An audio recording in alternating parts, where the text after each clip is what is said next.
The Newcomer, 104. She gratefully accepted her second cup of tea, wholeheartedly wishing that it were a cigarette, and promised herself unlimited smokes when she returned, if she returned. She couldn't think like that. She had to remain positive and confident. The announcement was made that they'd be landing at Zantok Pad within 15 minutes. She slipped into the shallow breathing which initiated the light trance necessary to secure her thoughts. As her outward appearance remained normal, she watched the gray swirls of her altered state whirl before her open eyes. Using her eyelids as a primitive keyboard, she recalled each piece of incriminating information and gave them separate rooms. Locking them behind doors and covering them with black curtains, she would then smooth the curtains into a void before stepping away from the abyss and back into conscious thought. As long as she smoothed the ripples of secrets as they appeared, or locked the doors as they crept out that far, the information would not gain access to her conscious mind and theoretically not exist. When the serving matrix returned to retrieve her dishes for descent, Berenice had gained control. The only knowledge that she sincerely remembered was what she allowed herself to retain, that Bertha was a restructured teacher, the common gossip about Bertha's past, and the deathbed conversation that she suspected was reported by the rooms monitored. Whenever ripples jarred her conscience, she was able to smooth them with a natural blink of her eyes. While the Sorazines pulled up to the sliver, Bernice pulled out her compact and checked her look. The tea had dilated her pupils. Other than that, she looked calm. She replaced the compact and took out her sunglasses. She never wore sun-tacks for superstitious reasons. Stepping down from her aircraft, she looked normal enough for a bright spring day. She entered the Solarzine, and its driver brought her to Zantak Castle. A receiving matrix met her in the foyer and showed her to a bathroom where she freshened up and checked the voids of her memory. They were safe in unwrinkled darkness. She left the room and was escorted to a counseling chamber. To her relief, only one council member, Daphnia, awaited her arrival. "Lenice, strato travel becomes you," was the elder's greeting. "Thank you," Lenice said, then kissed the woman's cheeks. "I love that new scent that you're wearing." After accepting each other's gratuitous praises, they walked across the bare room towards a long, lonely desk where the questioning would take place. The footsteps echoed across the floor as if they were in a corridor of a hospital staircase. The room needed furniture to absorb the acoustics created by emptying it. What the room really needed was books, walls and walls of books, books up to the high ceiling of this echo chamber, shelves of books with scattered ladders to reach the high shelves and tables. The room needed slews and slews of tables, with open books at each table, and people sitting on chairs at the tables, reading from the open books, as they once did, for this hollow room had once been a college library. The first council had decided to leave the room barren. They liked the intimidating effect. The spirit of the books remained, however, housed on the invisible shelves that had been stripped from the circular room. The book's ghostly bulk couldn't warm the starkness of this aborted library room, and the presence of their absence multiplied the din.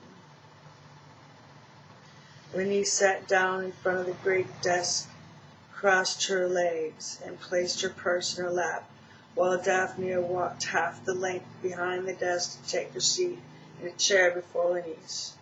"Our time is brief," that Daphnia said, switching on the screen in front of her. "I understand that you have a charge waiting," she added. Lenice blushed away the remark to conceal the calculation in her eyes. Daphnia's statement was affirmation enough for Lenice to know that the High Council suspected a connection for Bertha, for they had checked up on Lenice's schedule. "I'm not much for skating around the point," Daphne continued. "Let's go to the screen for the prepared questions." Recalling the file for her and Lenice to see, she began the interrogation with the first question that appeared. During Matrix Bertha's final moments, Daphne paused with a prayer for the departed, then went on. You were summoned by her? The question vanished, leaving the screen blank. Yes, was all that Lenise said. She'd been in the seat before and found that given the shortest, most concise answers deterred suspicion. Her abyss was intact. How did you feel about a request? Daphne read. The words vanished. I felt disturbed at first. I'd been asleep. Daphne stifled a chuckle, and Lenise continued. Then I found it queer that I hadn't been posted of her condition in an alert sooner. Why did you find it queer that you weren't summoned earlier? Daphne asked. The question had not appeared on the screen. I've always made it a practice to go to my daughters when they are very sick or dying, out of respect for their service. All of your daughters? Do you venture into the commons? A curtain rippled. The niece had to get Daphne back to the list of questions. Blinking, she said, as you know, it is against the way for me to enter the commons. To see these daughters, I send my runners with my condolences. Satisfied with her answer, Daphne checked back to the screen. What did Matrix Bertha say to you? She couldn't say very much. She was very weak. As soon as she began to speak, I asked her if I may speak for both of us. Denise hoped that this statement had explained what was said during the scrambled transmissions. She wanted me to bring an envelope to the High Council. She reached into her purse, then handed the envelope across the desk to Daphne. Daphne accepted it, opened it, and pulled out a crucifix. Do you know what this is? She asked from the screen's questions. The niece knew from this list of questions that they had definitely monitored meeting, but weren't letting on that they knew about the interrupted transmission. Of course, Lenise, they answered. It's a crucifix, a crystal disk for a computer. Aggravated by the evasive answer, Daphne asked. I know that it's a crucifix. Do you know what might be on it? The niece noted Daphne's tone and curbed a desire for banter for the rest of the interview. I believe it to be Matrix Bertha's will. Did you preview its contents before bringing it to us? A listed question.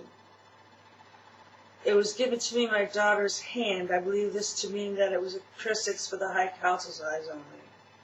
Would you like to know its contents? As I said before, I believe it to be your will, she said, stopping before she added that there would be no reason for her to want to know what was in Bertha's will, as saying so might prompt more questions.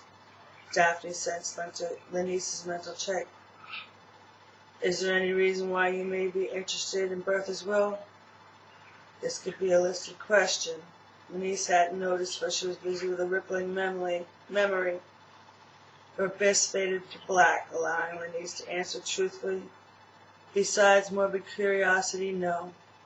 Daphne looked back to the screen. Did she give you anything else? She gave me her shawl. Did you find that odd? I accepted it as a token to her queen. Did you bring the shawl with you? A curtain rippled. She wore the shawl often, and frankly, it doesn't become me. Lenice was relieved when Daphne laughed. It came her time to calm the void.